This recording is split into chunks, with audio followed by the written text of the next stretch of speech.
Hi, it's Jenny, and today's real funny friend, Kelsey Cook, going to be at Comedy Works downtown in Larimer Square. And I love it. Are you really a world champion foosball player? I am. And it's so funny that people ask if I really am, because if I made that up, I would be such a psycho. Like, the only thing weirder than being a world champion foosball player is if I walked around and was just like, yeah, I do this. And it's like completely But it'd be kind of hard for people to look it up sometimes. People lie on their resumes all the time. That's true. It's just such a, I don't think that would get you laid. I don't think it's not like a cool, you don't get street cred for being a foosball I got the player. Foosball. Yeah. That's awesome. And your dad was a yo-yo champion. This is I was reading your bio today and I'm like, oh my God, this is the coolest bio I've ever read. Thank you. Do you think that that's, part of the reason you have such a good sense of humor? Because kind of grew up with probably the weirdest, craziest, most fun people. Yeah, I don't think I had a chance at normalcy with parents like that, because my dad was, my parents met playing in a professional foosball tournament. Okay. And then my dad was also an international yo-yo man. So it's truly a miracle I was even conceived, that somebody wanted to sleep. You're somebody really liked you, with my dad. But yeah, I think it's hard to become a dental hygienist when both of your parents are essentially clowns. You also end up doing something. Well, and I never weird. even knew that there was a world championship foosball tournament. That's pretty. So did you get to travel and go out and do all this stuff when you were? Yeah. So when I was young, I would fly around with my mom and we'd go to tournaments together. And we still ended up doing that for, years and years. But now being on tour, it's, foosball tournaments are always kind of at the same time as comedy shows. So impossible to do both. But my whole last special was about hustling people on tour. So I would get off stage, go to local bars and be like, oh my God, what is this game? So how do you play this again? Is this chess? And I would intentionally play really terribly at first.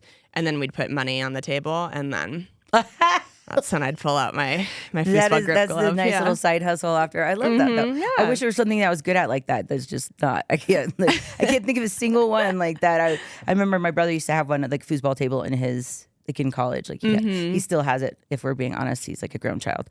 But I love it because he'll be like, let's play. No, disc golf. I can't do any of that stuff. Yeah, the guys that grew up with a foosball table or who had it in their frat, those are always the guys after shows are like, so pretty good because I had it in my frat, and I'm like, I will destroy you. I will, and I will love every second of it as I take your money. Yeah. So coming to Denver, you're going to be here through the weekend. Any other plans besides doing the comedy thing?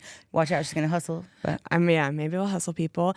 I have some Denver curse with every time I come here, either the Nuggets and or the Avalanche are playing at the same time that I'm here. And so I was watching the game last night. Maybe I'll watch some of the game tonight. It might be at the same time as my show, but other than that, just gonna be hanging out. I was gonna say, because we have tonight is Avalanche and then tomorrow's Nuggets again, right? Nuggets are on Sunday. That's right. You guys play us because I live in Minnesota now. So all right, get out. That'd be so great. This is over. This is over. Cut. You just flip the chair. Yeah. I know. Start getting up pure stuff. Hulk rage. You take your foosball table and get out of my building. I'm so sorry. We were playing kickball last night. We started a kickball league. Oh, nice. We were watching on the sidelines. So we're sitting there and we're all trying to pay attention to the game and stuff like that.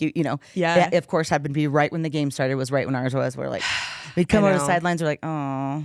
And then you're sad going out there and you're like, I don't want to play this anymore. I just want to go home and cry. I know that it's been such a crazy series. It's no games are close. It's these massive blowouts. Yes. And I'm and it just goes back and forth. Yes. You're like, okay, well, what one are you going to be today?